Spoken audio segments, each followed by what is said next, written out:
नमस्कार दोस्तों, स्वागत है आप सभी का आपके अपने YouTube channel GK search engine पर। तो दोस्तों, आज के इस वीडियो में हम बात करेंगे आरपीएससी असिस्टेंट प्रोफेसर भर्ती परीक्षा। उसमें राजस्थान करंट अफेयर्स के कौन कौन से क्वेश्चन पूछे गए थे।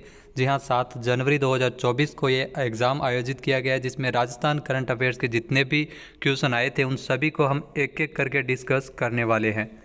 तो पहला क्वेश्चन जो पूछा गया था, राजस्थान के किस ज़िले में सोने के भंडार मिले हैं। जी हाँ, राजस्थान के बांसवाड़ा में स्वर्ण भंडार मिले हैं, यानी कि 4 नंबर ऑप्शन इसका बिल्कुल सही था। जिन दोस्तों ने 4 नंबर ऑप्शन सही किया था, तो राजस्थान में ध्यान रखना तकरीबन 1,34,178 करोड़ रुपए के स्वर्ण भंडार है वो बांसवाड़ा के भूखिया जगपुरा। ये हम पहले भी डिस्कस कर चुके हैं, भूखिया जगपुरा में स्वर्ण भंडार मिले हैं।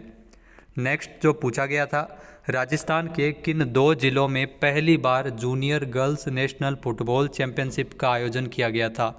तो राजस्थान में अगर बात की जाए तो पहली बार ये जयपुर और जोधपुर में, 1 नंबर ऑप्शन इसका बिल्कुल सही है। जयपुर और जोधपुर में ये चैंपियनशिप है वो पहली बार आयोजित की गई थी। इसकी शुरुआत अक्टूबर माह में 2 अक्टूबर से की गई थी। ये under 16 girls national football championship है जो पहली बार आयोजित हुई थी जयपुर और जोधपुर में।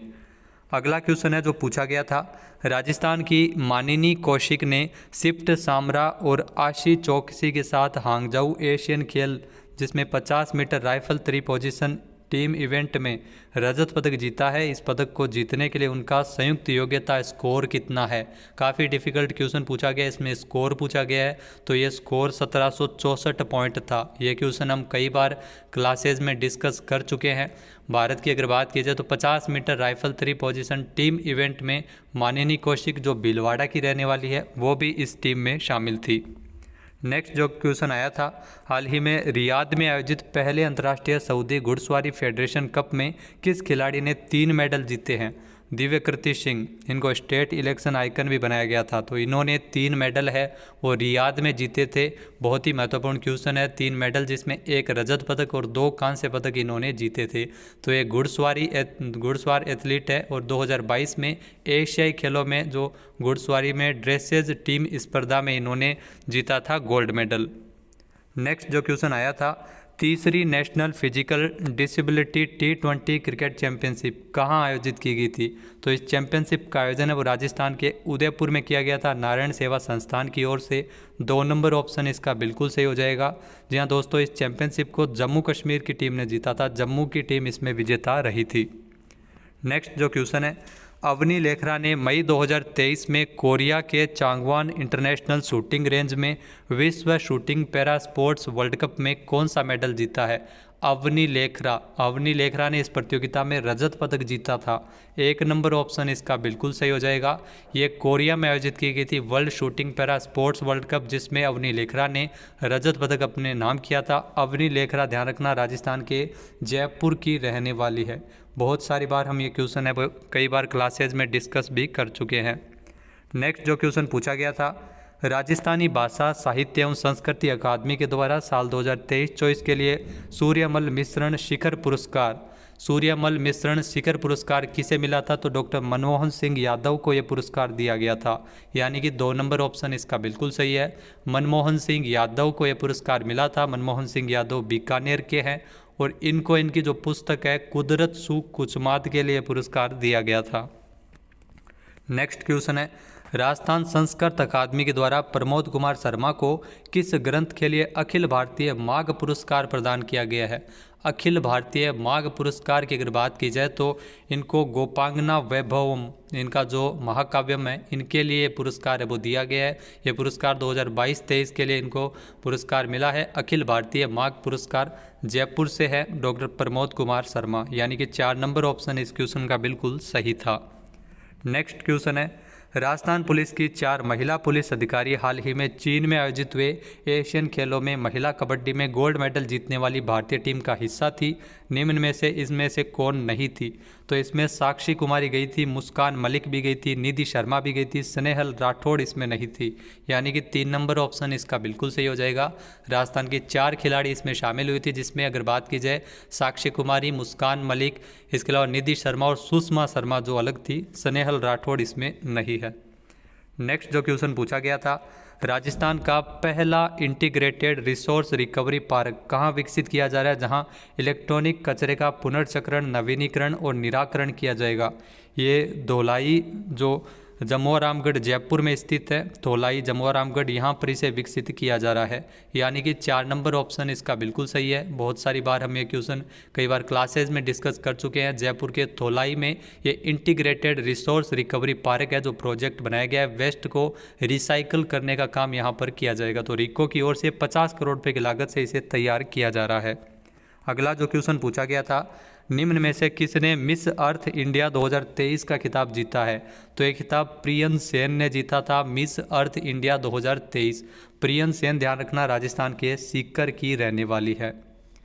नेक्स्ट क्वेश्चन है, हाल ही में राजस्थान सरकार ने ग्रीन हाइड्रोजन नीति 2023 को मंजूरी प्रदान की थी। किस वर्ष तक 2000 केटी प्रति वर्ष ऊर्जा उत्पादन का इसमें लक्ष्य निर्धारित किया गया? तो साल 2030 तक यह लक्ष्य निर्धारित किया गया है। राजस्थान ग्रीन हाइड्रोजन नीति 2023, जिसमें 2000 केटीपीए ऊर्जा उत्पादन का लक्ष्य है, वो रखा गया है। नेक्स्ट जो क्वेश्चन पूछा गया था, राजस्थान में पुराने और बड़े पेड़ों के संरक्षण को बढ़ावा देने के लिए राजस्थान राज्य जैव विविधता बोर्ड ने कौन सी फोटोग्राफी प्रतियोगिता शुरू की है? तो इसके लिए राजस्थान राज्य जैव विविधता बोर्ड के द्वारा राजस्थान राज्य महावृक्ष प्रतियोगिता की शुरुआत इसके लिए की गई थी। 1 नंबर ऑप्शन इसका बिल्कुल सही है। जी हाँ, 1 नंबर अगर आपने किया है तो आप बिल्कुल सही है। ये आपको बता दें कि नीम, खेजड़ी सहित 113 प्रकार की जो प्रजातियों के वृक्षों को इसमें सूचीबद्ध किया गया है। नेक्स्ट क्वेश्चन है, हाल ही में भौगोलिक संकेत रजिस्ट्री ने राजस्थान की कशीदाकारी शिल्प को भौगोलिक संकेत यानी जीआई टैग दिया है। यह शिल्प किस स्थान का प्रसिद्ध है? तो कशीदाकारी की अगर बात की जाए, जिसे जीआई टैग मिला है, कशीदाकारी क्राफ्ट है, वो बीकानेर से संबंधित है। यानी कि 2 नंबर ऑप्शन इसका बिल्कुल सही है। राजस्थान की, ध्यान रखना, 5 हस्तकलाओं को जीआई टैग दिया गया था, जिसमें जोधपुर बंदेज जोधपुर को, कोफ्तगिरी कला उदयपुर को, उस्ता कला बीकानेर, कशीदाकारी क्राफ्ट बीकानेर, इसके अलावा पिछवाई कला नाथद्वारा राजसमंद, जिसे अगस्त में जीआई टैग दिया गया था।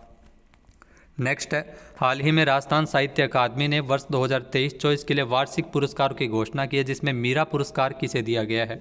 तो मीरा पुरस्कार इसमें दिया गया है रतन कुमार सांभरिया को। यानी कि 4 नंबर ऑप्शन इसका बिल्कुल सही हो जाएगा। रतन कुमार सांभरिया को मीरा पुरस्कार, ये पुरस्कार चूरू में दिए गए थे।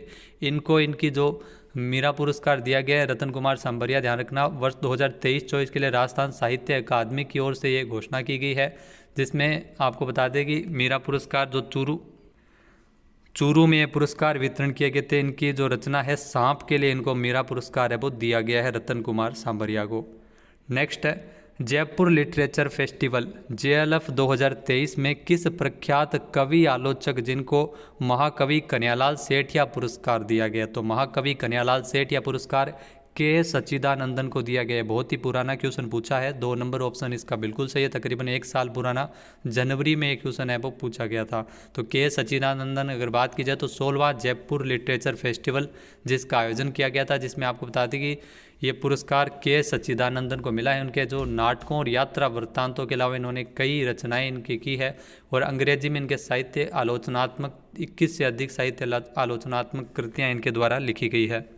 नेक्स्ट क्वेश्चन है, 25 सितंबर 2023 को प्रधानमंत्री ने किन 2 स्टेशन के बीच चलने वाली राजस्थान की तीसरी वंदे भारत ट्रेन को आभासी तौर पर यानी वर्चुअल रूप से हरी झंडी दिखाकर रवाना किया था?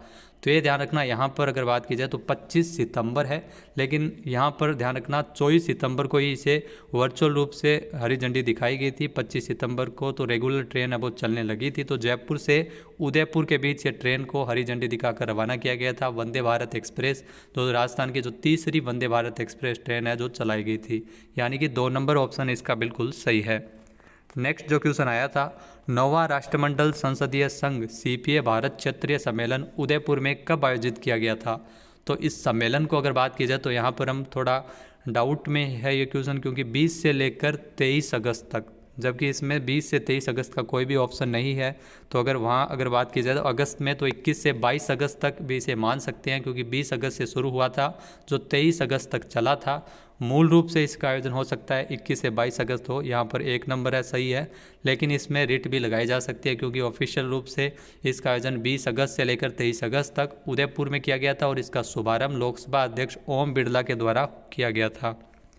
नेक्स्ट जो क्वेश्चन आया था, जैसलमेर के निकट वैज्ञानिकों को दुनिया का सबसे पुराना शाकाहारी डायनासोर का जीवाश्म जो मिला है वो कितने वर्ष पुराना है? तो ये 16.7 करोड़ वर्ष पुराना है। जो जैसलमेर में ये जीवाश्म मिला था, ध्यान रखना, ये तकरीबन 16.7 करोड़ वर्ष पुराना है, जो IIT रुड़की की ओर से इसमें सर्वेक्षण किया गया था। और ये आपको पता चला, रिपोर्ट से पता चलता है कि अवशेष 167 मिलियन वर्ष पुराने और नई प्रजाति की है और ये वैज्ञानिकों के लिए अज्ञात है। तो इसे थारोसोरस इंडिकस नाम भी दिया गया, जो थार के रेगिस्तान को संदर्भित करता है। नेक्स्ट जो क्वेश्चन आया था, मुख्यमंत्री वृद्धावस्था सम्मान पेंशन योजना के तहत 55 वर्ष या उससे अधिक आयु की महिलाएं और 58 वर्ष या उससे अधिक आयु के पुरुष पेंशन प्राप्त कर सकते हैं। कितनी पेंशन है? तो मिनिमम ध्यान रखना, आप सभी को पता है 1000 रुपये प्रतिमाह कर दी है, जो 75 वर्ष तक है। 75 से अधिक होने पर 1500 रुपये प्रतिमाह है। यहाँ पर 58 वर्ष या उससे अधिक आयु के पुरुष अगर बात की जाए तो 1000 रुपये प्रतिमाह पेंशन प्राप्त कर सकते हैं। 1 नंबर ऑप्शन इसका बिल्कुल सही है। नेक्स्ट जो क्वेश्चन पूछा गया था, निम्नलिखित में से कौन सा कथन सत्य है? यहाँ पर राजस्थान हस्तशिल्प नीति के बारे में 2 कथन दिए गए हैं। पहला है, राजस्थान हस्तशिल्प नीति 17 सितंबर 2022 से लागू की गई थी, जो बिल्कुल सही कथन है। दूसरा है, इस नीति का उद्देश्य राज्य के हस्तशिल्पियों और बुनकरों को उन्नत तकनीक और आवश्यक वित्तीय और विपणन सहायता एवं प्रदान कर उन्हें प्रोत्साहित करना। तो दोनों ही कथन अगर बात की जाए तो दोनों ही कथन यहाँ पर सही होंगे, क्योंकि हस्तशिल्प नीति 17 सितंबर 2022 को ही लागू की गई थी और इस नीति का उद्देश्य भी बुनकरों के लिए ही है। तो ए और बी दोनों यहाँ पर दोनों ही कथन सही है। नेक्स्ट जो क्वेश्चन पूछा गया था, एक जिला एक उत्पाद के बारे में, तो इसमें 2 कथन दिए गए हैं, कौन सा सही है? पहला है, निर्यात क्षमता वाले उत्पादों और सेवाओं की पहचान कर उन्हें बढ़ावा देना है, तो ये भी बिल्कुल सही है। दूसरा है, राजस्थान के हर जिले को एक संभावित निर्यात केंद्र के रूप में परिवर्तित करना, तो ये भी बिल्कुल सही है, क्योंकि जो उत्पाद और सेवाएं जो जिस ज़िले में फेमस है उनको बड़े स्तर पर लाने के लिए, प्रोत्साहन देने के लिए एक जिला एक उत्पाद का गठन किया गया था। नेक्स्ट जो क्वेश्चन पूछा गया था, Rajiv Gandhi scholarship for academic excellence योजना के बारे में। पहला है कि इस योजना के तहत प्रति वर्ष 200 मेधावी छात्रों को विश्व के शीर्ष 250 विश्वविद्यालयों संस्थानों में पढ़ने के लिए प्रायोजित किया जाता है। यहाँ पर आपको बताना चाहूँगा कि 200 नहीं होगा, क्योंकि यहाँ पर 200 से बढ़ा दिया गया था, 500 विद्यार्थियों को इसका लाभ किया गया था। तो पहला क्वेश्चन आपका यहाँ पर, तो पहला जो कथन है वो गलत है। दूसरा है, संपूर्ण शिक्षा शुल्क और अन्य खर्च राजस्थान सरकार वहन करती है, तो ये बिल्कुल सही है, यानी इसमें केवल बी ऑप्शन अपना सही हो जाएगा। अगर ऑप्शन की बात की जाए तो इसमें केवल 1 नंबर आपका सही है, केवल बी सत्य है। नेक्स्ट क्वेश्चन है, दिल्ली वडोदरा ग्रीनफील्ड एक्सप्रेसवे जिसकी लंबाई राजस्थान में कितनी है? जी हाँ, दिल्ली वडोदरा ग्रीनफील्ड एक्सप्रेसवे, इसकी लंबाई अगर बात की जाए तो राजस्थान में 374 किलोमीटर है। 2 नंबर ऑप्शन इसका बिल्कुल सही है और यह राजस्थान के जो 7 जिलों से होकर गुजरेगा, जिसमें दौसा, भरतपुर, सवाईमाधोपुर, टोंक, बूंदी, कोटा और अलवर भी इसमें शामिल है। तो 7 जिलों से होकर दिल्ली वडोदरा ग्रीनफील्ड एक्सप्रेसवे जो 1350 किलोमीटर लंबा है, राजस्थान में इसकी लंबाई 374 किलोमीटर है। नेक्स्ट जो क्वेश्चन आया था, राजस्थान में अटल भूजल योजना का क्या उद्देश्य है? तो इसमें उद्देश्य दिए गए हैं। पहला, ग्रामीण क्षेत्रों में सुरक्षित पेयजल उपलब्ध करवाना नहीं है। राजस्थान में सिंचाई के लिए जल की उपलब्धता, ये भी नहीं है। तीसरा है, इंदिरा गांधी नहर परियोजना में जल भराव एवं लवणता की समस्या का समाधान करना, ये भी नहीं है। चौथा है, भूजल के बेहतर प्रबंधन के साथ साथ जो इनके घटते हुए स्तर को रोकना, तो ये बिल्कुल सही हो जाएगा। भूजल का बेहतर प्रबंधन करना है। इस योजना को 1 अप्रैल 2020 से लागू किया गया था पूरे भारत में। नेक्स्ट क्वेश्चन जो पूछा गया था, निम्नलिखित में से किस वर्ष में राजस्थान सूक्ष्म लघु एवं मध्यम उद्यम नीति MSME नीति कब जारी की गई थी? तो MSME नीति राजस्थान में तो पूर्व मुख्यमंत्री अशोक गहलोत द्वारा 2022 में इस नीति को जारी किया गया था, यानी कि यहाँ पर 3 नंबर ऑप्शन इसका बिल्कुल सही है। 17 सितंबर को MSME नीति 2022 में लागू की गई थी। नेक्स्ट जो क्वेश्चन आया था, तो थिंक टैंक के रूप में कार्य करने के लिए जो कौन सी परिषद एवं समिति का गठन है वो किया गया है राजस्थान में? तो ध्यान रखना, राजस्थान में अगर बात की जाए तो इसके लिए मुख्यमंत्री राजस्थान आर्थिक सुधार सलाहकार परिषद का गठन इसके लिए किया गया था। तो यहाँ पर इस क्वेश्चन का 1 नंबर ऑप्शन बिल्कुल सही हो जाएगा। इसमें अध्यक्ष बने थे इसके मुख्यमंत्री, जो पूर्व मुख्यमंत्री अशोक गहलोत थे। उपाध्यक्ष के रूप में अरविंद मायाराम की नियुक्ति की गई थी। नेक्स्ट जो क्वेश्चन आया था, कृषि गणना 2015-16 के अनुसार राजस्थान में परिचालित भूमि जोतों का औसत आकार कितना था? तो कृषि गणना हेतु अगर बात कीजिए तो राजस्थान में भूमि जोतों का औसत आकार ये 2.73 हेक्टेयर है। ये आर्थिक समीक्षा से पूछा गया क्वेश्चन था। 2 नंबर ऑप्शन इसका बिल्कुल सही हो जाएगा। तो दोस्तों आप देख सकते हैं किस प्रकार से जो क्वेश्चन है वो पूछे गए हैं। इसमें देख सकते हैं हमारी क्लासेज में अलग अलग दिन ये क्वेश्चन है वो अपलोड किए गए थे। जैसे रियाद में आयोजित सऊदी इक्वेस्ट्रियन फेडरेशन कप, जिसमें दिव्यकृति सिंह।